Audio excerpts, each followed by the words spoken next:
Manong, pwede po ba kayong matanong tungkol dito? Matagal na po kayo dito nakatira, no? Dito na po kayo lumaki, Manong? Oo. Manong, matanong lang po kita, isa po akong vlogger ng Kabanggan. Saan po ba ang dagat natin before? Almost 100 meters na yung nakuha niya rito. 100 meters na yung nakuha niya dito. Dito nagkaroon po ng dredging before, no? Yes. Dito. Kaya Okay. Nilabanan namin yan. Kami ang nagpatigil nun. Kayo nagpatigil noon? Yung asosasyon namin. Oo, okay. Ang sinasabi po ng gobyerno natin, Manong, sabi nila, ito daw kasi ay noon, wala naman talaga yan. Marami din nagsasabi mga tao, hindi ko alam kung taga rito sila, na yan naman daw talaga dagat dati. Dati. Anong taon yon? 50s pa. 1950s pa. Oo. Yung bundok na yun, Oo. yan tinatamaan ng alon. Yan, maliit na bundok na yan. Okay. Noon. Then, after so many years, umusog ng ganon. Oo, nagkakaroon ng aggression. Aggression. Oo. Pagkatapos, nung nagpinatubo, yung lahar na galing doon, yun ang tinampak niya rito, kaya umusog yung dagat. Nature na yun. Nature na nagtambak. Nature diba? ang nagtambak. Okay. Kailan nagsimula maubos yung dagat na yun, yung tinambak na yun? Mula nung nag-dredging. Sigurado kayo? Yes. Sigurado kayo mula Oo. nung nag-dredging naubos yan? Oh. Ilang barko po yun nandito noon? 29 or 31, gano'n. 31 na barko. Oo.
Saan po sila naghuhukay banda? Dito. Dito. Dito hanggang doon. Hanggang doon. Hindi Diyan sa kabila na. dapat ang dinedredging nila ito, di ba? Oo. Ito, pero ang dinedredging nila yung dito hanggang dito. Oo. Bakit daw po yan ang hinukay nila? Ay sa paningin ko, dahil akong gumagawa dyan noon dito, Oo. nakita nila yung klase ng ng Quality buhangin. ng buhangin. May black sand. Mataas ang Oo, content ng black sand. Kaya lumampas sila sa nila, sa dredging map nila. Lumagpas sila sa Oo. dredging. Meron pong ebidensya tayo na lumagpas sila sa dredging map nila. Actually, ito naidulog na namin sa kaya nung linabanan namin ito, dumulog na kami sa Region 3, sa okay. Commission on Human Rights. Kasi alam na namin ang mangyayari, dahil nga ang basihan namin sa norte, sa Ilocos at saka sa Cagayan, di ba, nag-trading sila doon. Pati ultimo mga school building nalaglag. Oo. Kaya tinututulan namin ito noon. Oo. Maganda sana, hindi na pabor naman kami sa project ng gobyerno dahil Oo. river restoration. River restoration, tama. Pabor kami doon. Oo. Kanya nga lang, ito yung river mouth, andyan yung Oo. dredging map nila pa ganun, Oo. dito naman sila tumira. Sa gilid. Oh, lumampas naman sila doon. Oo. Andyan yung boundary, pa ganun sana yung dredging map Yung, nila. yung Pasok dito, kaso lumampas sila dahil maraming ikot siguro, lahar dyan. yung lumubog na barko doon, part po ng dredging yon. Hindi, Ano po yung lumubog doon? kwan yan, tumambay lang dyan noon yan. After dredging na yan, After dredging na. kwan na yan, Oo. ano to? Yung nagkakarga So ng- ngayon, nagde-dredging pa rin po ba sila ngayon dito? Wala na. Wala na. Napatigil namin dahil Sa tingin nyo, mga gaano karaming buhangin nang nawala?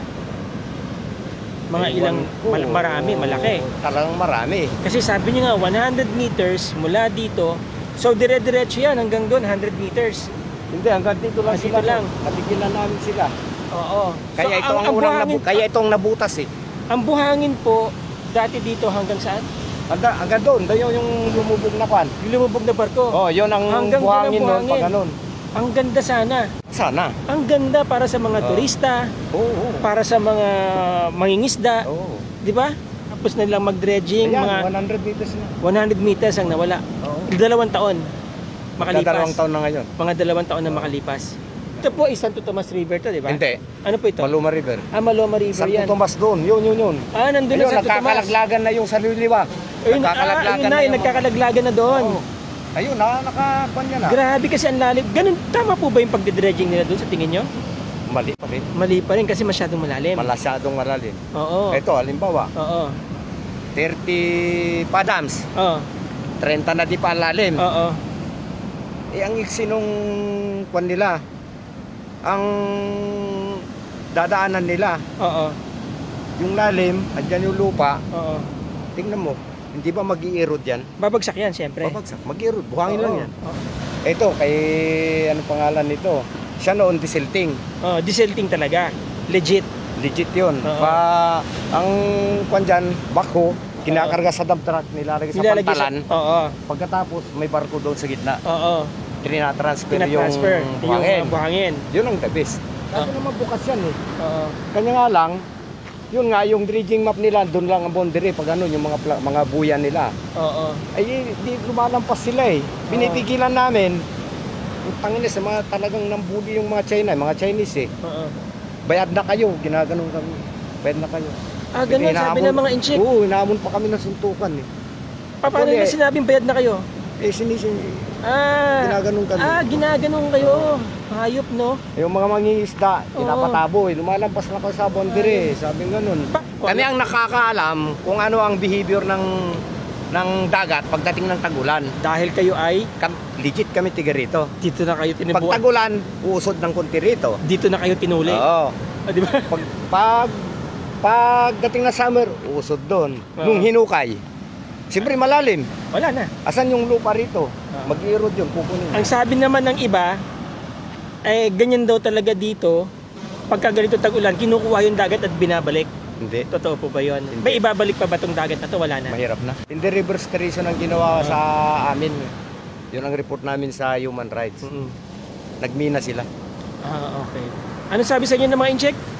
Wala, sabi nila, sumising niya sa ganun. Ibig sabihin, bayad na kayo. Bayad Ganun na kayo. siguro. 2 taon na nakalipas yun. Oo. Okay. Anong pangalan po? Conrado de la Cruz. Conrado de la Cruz. Legit na taga. Dito. Dito talaga. Oo. Born and raised. Yes. Dito na pinanganak. Tinanganak yung tatay ko rito. Pinanganak na rin Almost rito. 100 years niya bago namatay. Oo. Oh, laki sana pakinabang natin. Ang laki ng pakinabang. Yan palang mga resorts na yan, magbabayad ng taxes yung mga yan. Oh, natural. Mag-i-employ ng tao yung mga yan. Siyempre. Bibili yan sa palengke natin. Oh, Bibili yan sa inyo. natural. Makikinabang kayo sa pagpunta ng tao Oo. dito. Doon sa Inchik, nakinabang ba kayo? Yung mga pumuntang Inchik dito? Hindi. Ay, Gobyernong nakinabang. kung gobyerno na nakinabang, ibig sabihin nakinabang ang taong bayan. Hindi. So, hindi gobyerno ang nakinabang. Hindi. Yung sa Liwliwa, maniniwala ba kayo doon sa may Liwliwa? Na yun, hindi kinakaya dahil hindi sa dredging yun. 2 years pa, wala na liwliwa. Another 2 years pa, wala na Liwliwa. Wala na liwliwa dyan. Ubus lahat yan. Oo. Eh sabi ko ano, nakipaglaban kami. Oo. Hindi, magaling sabi nila yung engineer. Sabi nila, at inaral niya yan. Sinong engineer po yun? Ay, yung provincial engineer. O, tapos? Oh. Sabi ko, paano mo inaral? Eh kami tiga rito, alam namin yung behavior ng dagat pagdating ng tagulan. Oo. Ano sabi ng engineer? Hindi daw yan magkakaganyan. Hindi raw. O, ngayon, meron na. Ito na. Yung isang taon, nandyan na yung epekto. Ayun. Oh, ngayon, nalaglag na naman. Nalaglag na naman. Pangalawang taon pa lang yan. Pangalawang taon Baka pa lang. pangatlong taon yan, lahat ng building yan, inubos na. Pangatlong taon, baka ubus na po dyan. Ha? Ano sabi nyo? Baka pangatlong taon, wala ka nang makitang building sa tabing dagat. Dito sa area na to. Oh. Kasi, masyado talagang malalim na hukay. Malalim. Gaano po sila katagal na naghukay dito nun? Almost, sila eh. June, July, August, September, mga 4 na buwan, 5? 4 to 5 months. 45 months. Tuloy-tuloy yun, 24 hours. Yeah. Tsaka napatigil naman namin nung may isang buwan na sila, Oo. napatigil namin yung pag-operate nila ng gabi Mm. kasi nakakaistorbo sa pagtulog, Oo. maingay. Oo. Ayun, kaya nagsisimula sila Oo. 6 o'clock, 6 to 6 ang operation. Kawayan na yun. Saan po yung, hanggang saan po yung ano, yung sinasabi yung buhangin? Yun, yung may, basta yung kawayan na yun. Yun, nakatayo na yun. Oo, yun. Yan ang Okay. buhang, hanggang dyan yung buhangin. Ang layo mga boss, mga ma'am, mga sir, mula dito, dyan sa may buhangin, hanggang doon, mga more than 100 meters yun, kuya. Oo, isang tan nga. Doon sila banda nag-dredging. Oo, doon. Hanggang saan po hanggang doon? Hindi, hanggang dyan na sila. Ito lang, Oo, pag ganon. napigilan namin kasi Oo. tutumbukin na yung makabahayan eh. Tutumbukin na doon banda. Oo. Nakita nyo, umuurong na sila. Oo, pa ganun na. Okay. Ngayon, sinisinyasan namin na lumalampas na kayo, doon na kayo. Oo. Gaganon ko. Bayad na kayo.